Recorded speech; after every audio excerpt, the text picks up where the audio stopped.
So don't start out, let me do books, let me also go to Marshall's on the weekend. Well, I'm going to do wholesale in the meantime, and let me order some stuff online. Hey, this guy I know does drop shipping. Let me try to do drop shipping too. In the meantime, I'm going to try and invent a product.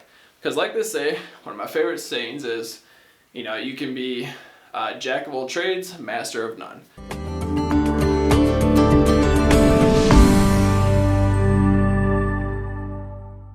What's up guys, thanks so much for coming back to the channel. If you haven't already, please subscribe down below. That way you know when all my future videos come out. I appreciate all the support you've given me so far. Only in the super early stages of this YouTube channel. It's been like a week, maybe 2 weeks by now at the time of this recording, and already like over 100 subscribers and and closing in on like 1,000 views. So really been feeling the love and I appreciate the support. If you could also hit the like button down below for this video, I'd really appreciate it, and we'll jump right into it. So this video is going to be talking about which business model of Amazon should you start with. So we're going to first cover kind of all of the different business models of Amazon, and we're going to kind of cover it the way I look at it. Some other people may refer to them different ways or may say it's not a business model, but it is, and that's just the way I look at it. So we're going to cover each one and go a little bit explanation about what each business model is, and then kind of jump in, which ones to start with, how to start, things like that. So the first one is I kind of categorize as books / thrifting / garage sales / local sales.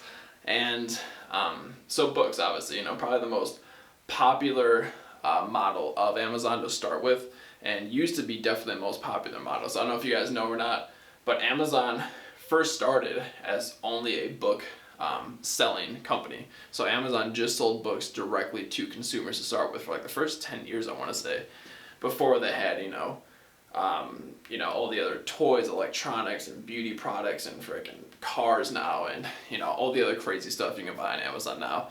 It used to be way different. So selling used books, we're talking about going to thrift stores, used bookstores, also garage sales, local sales, as in Facebook Marketplace, OfferUp, Letgo, things like that.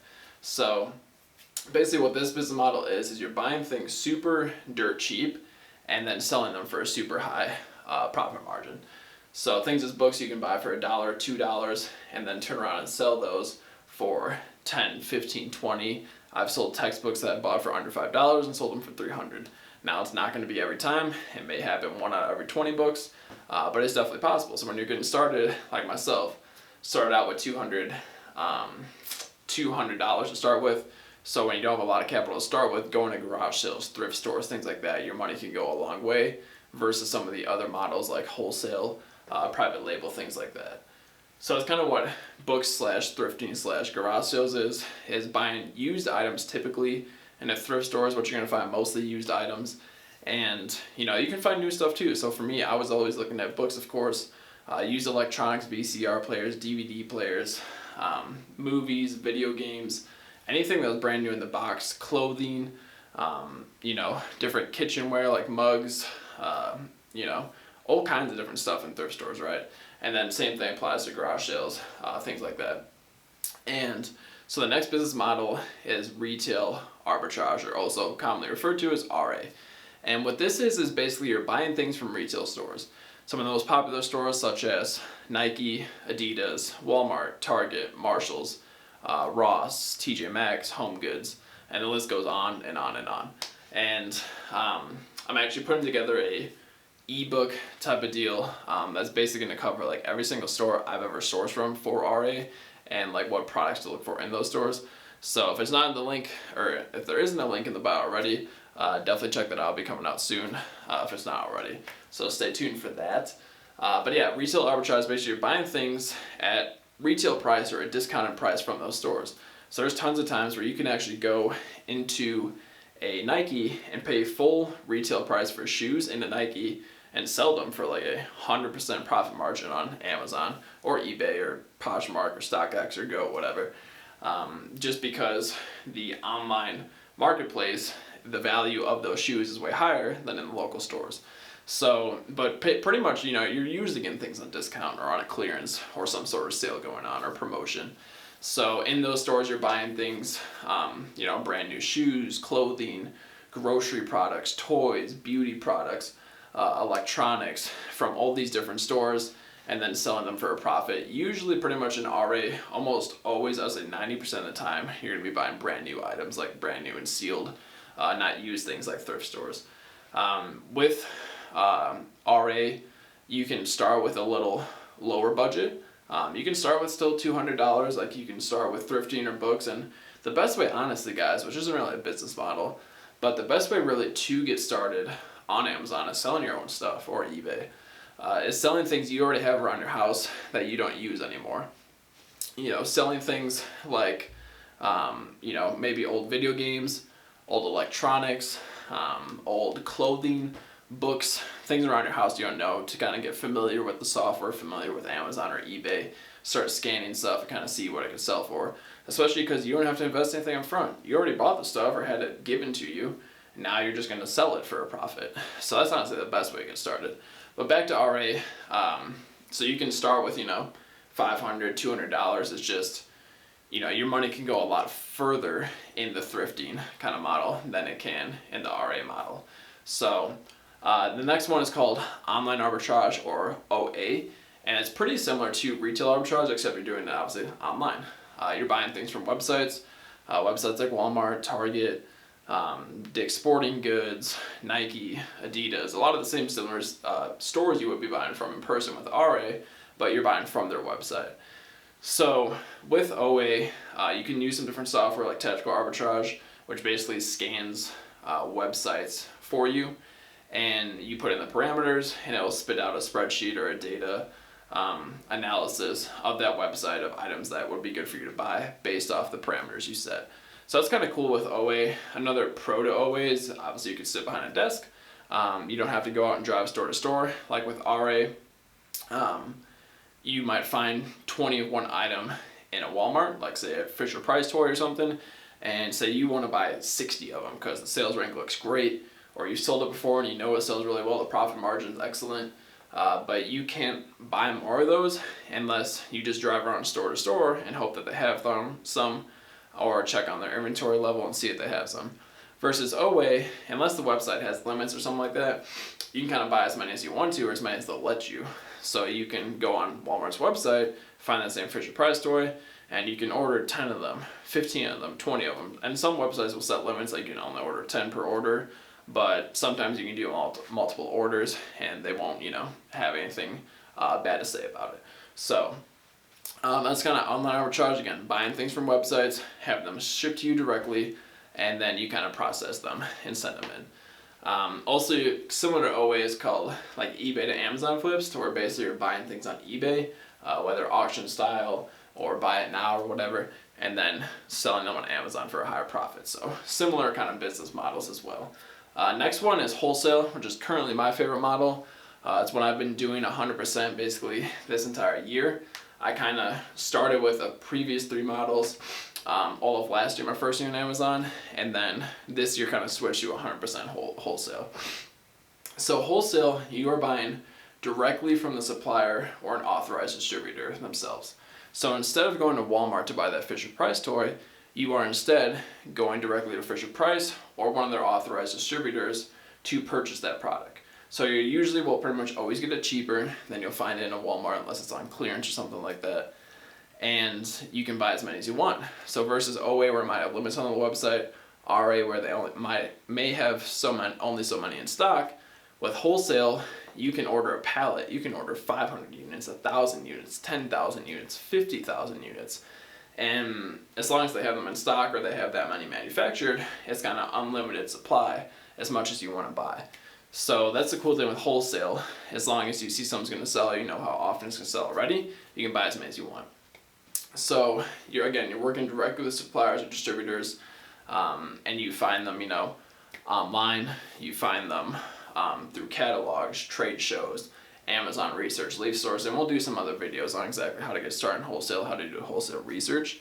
But that's kind of what wholesale is. You're working directly with the supplier or the brand, and you're purchasing directly from them. So another pro about wholesale is that you don't have to worry as much about IP claims. You can still get them, But versus OA or RA, you only have a receipt from like Walmart or Nike to try to fight an IP claim. Versus with wholesale, you have an invoice directly from that brand or supplier or one of their authorized distributors, which will pretty much always hold up, and you'll have a lot easier time appealing that IP claim versus a receipt, which usually doesn't hold up at all. So that's another nice thing about wholesale. The scalability of it is a lot better in my opinion, and also the sustainability of it is probably the best, or if not one of the best business models. It does usually cost a lot more to start wholesale. I don't, agree that you need $2,000, $3,000, $5,000 to start. It's definitely the preferred way to start with that amount of money, because like I always tell people, it's gonna take 3 months about from the time you start wholesale to the time you start seeing results, because you need to contact suppliers, get accounts approved, if you need to build a website beforehand, get your resale certificate, all those sort of things in place. Then you place the order with them, gets sent to you, you prep it, send it into Amazon, gets to Amazon, may transfer to fulfillment centers, and by all that time that's happening, usually at least a month, if not 2 months have gone by before you start really selling through your inventory. So it does take a little longer to start. You can start with $200, it's just, again, you're gonna wait a little longer to see your money, and usually the margins are a lot slimmer compared to RA or OA, or especially thrifting. So just keep that in mind if you're first starting out and don't have a lot of money to work with. Next up is private label. So private label is the only business model I have not really experimented with myself. Something I definitely still want to do and have researched a ton. I just haven't pulled the trigger on a product, mainly because I just haven't had time. I've been so focused on wholesale and the other business models, and now mentoring and coaching people. But I definitely want to get into it, if not this year, for sure next year, as I'm kind of building wholesale, because it is pretty similar to the wholesale model. It's just in private label, you have your own brand. You have your own product. You're not reselling someone else's brand. You're selling your own brand and your own products. So a private label can be done like one of two ways. You can buy a item that's kind of like a generic item, put a spin or a twist on it, maybe add a new feature, add a new color, a new variation, or just brand it your own brand and then sell that on Amazon. So the nice thing with private label is that you don't have a lot of competition, generally speaking. With RA and OA, you'll have a pretty good amount of competition depending on what you're selling. We're talking, anywhere from 20, 50, 100, 150, 200 sellers on a listing. Whereas with wholesale, you may have 10 wholesale other sellers competing against you, maybe 20.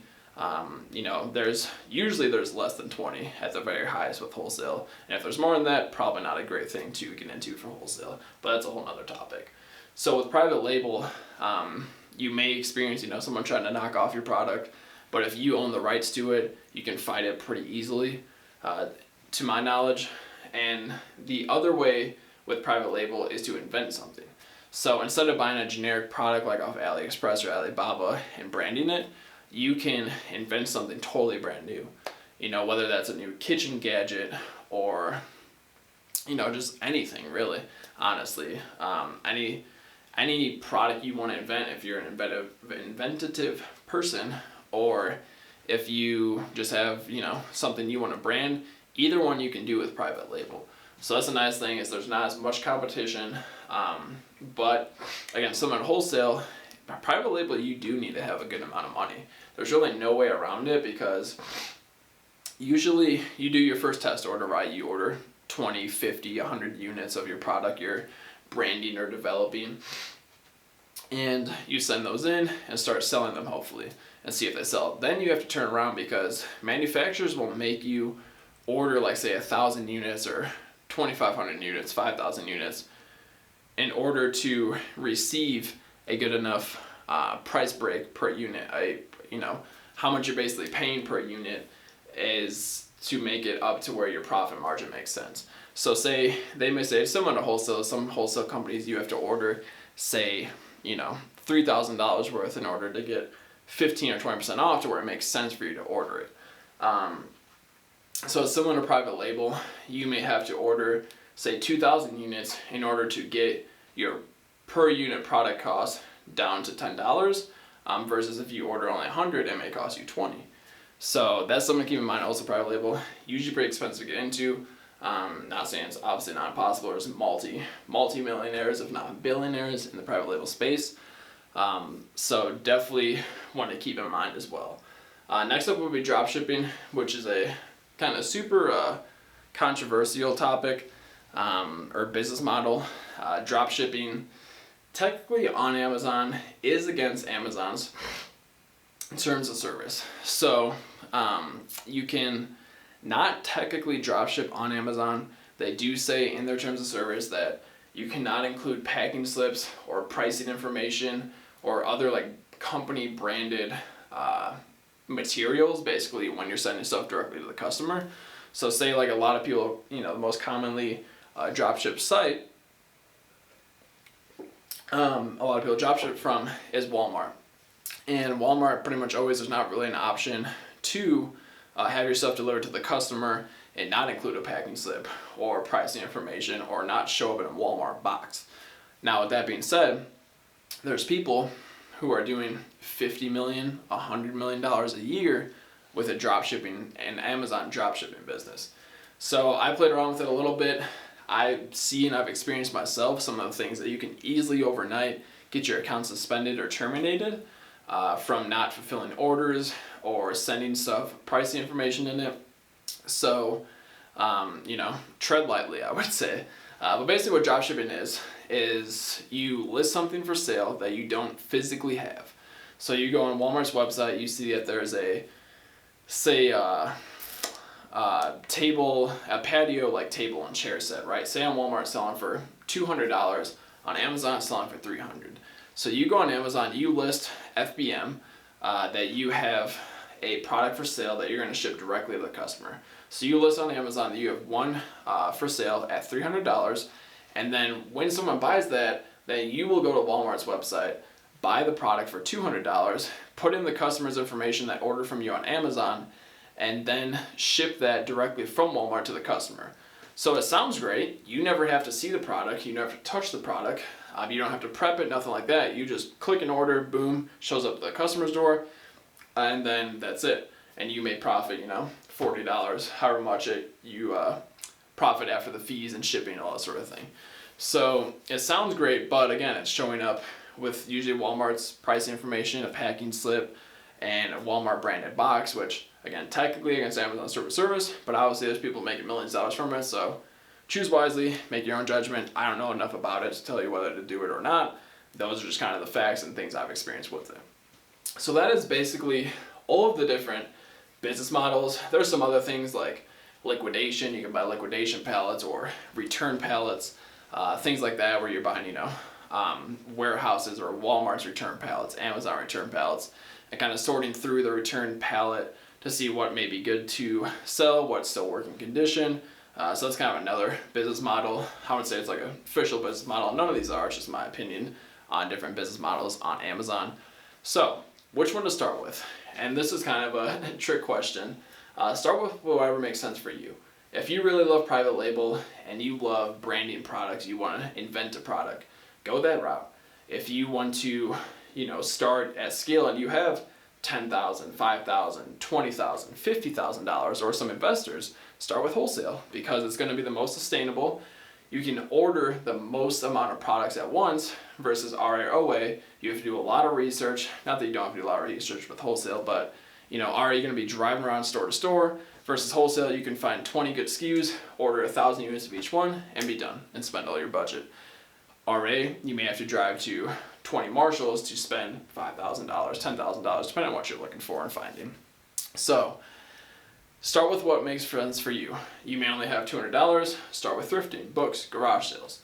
And this is the biggest takeaway for this video. If you watch nothing else or don't take notes on anything else except for this next 30 seconds to a minute right here, this is the best part. So you need to pick one business model and run with that business model for, I always say, at least 3 months, 90 days. Because you don't want to fall into the trap like I pretty much did when I was starting, and like most people do now, is that you see on Instagram, you see on YouTube, you see on Facebook, that there's all these people that are, diving into wholesale. They have a multi-million-dollar wholesale business. They have a private label business where they have 3 products and they're making $1 million a year.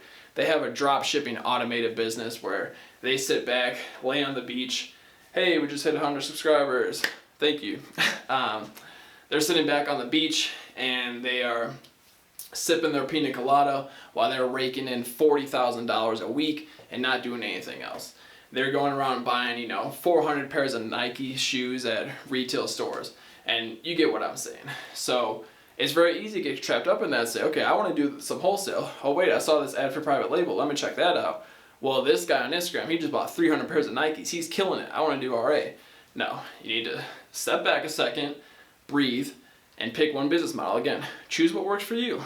Some of these also we didn't even touch on will require a lot more of your time, not even let alone the capital. Like wholesale is going to require a ton of time up front. Private label, a ton of time up front. Versus, books, you can go scan 200 books in a few hours and maybe buy 20, 30, 40 books depending on what your parameters are for purchasing, and then send those in. And that might be a really quick thing for you to do. Versus, so OA doesn't take a lot of time either, especially if you're using a software like Tactical Arbitrage. Some of these other will require more time. So again, figure out what works for you and then run with that business model for, I say, at least 90 days to 3 months. Learn that business model. You don't want to go and say, okay, I'm going to do thrifting, I'm going to buy books. I go out, scan 200 books, I only buy 10, I say, this sucks, I'm doing RA. You never really gave books a shot. You never sat there and sent in 600 books, 1,000 books, and started seeing them sell through. So again, pick a business model, run with it.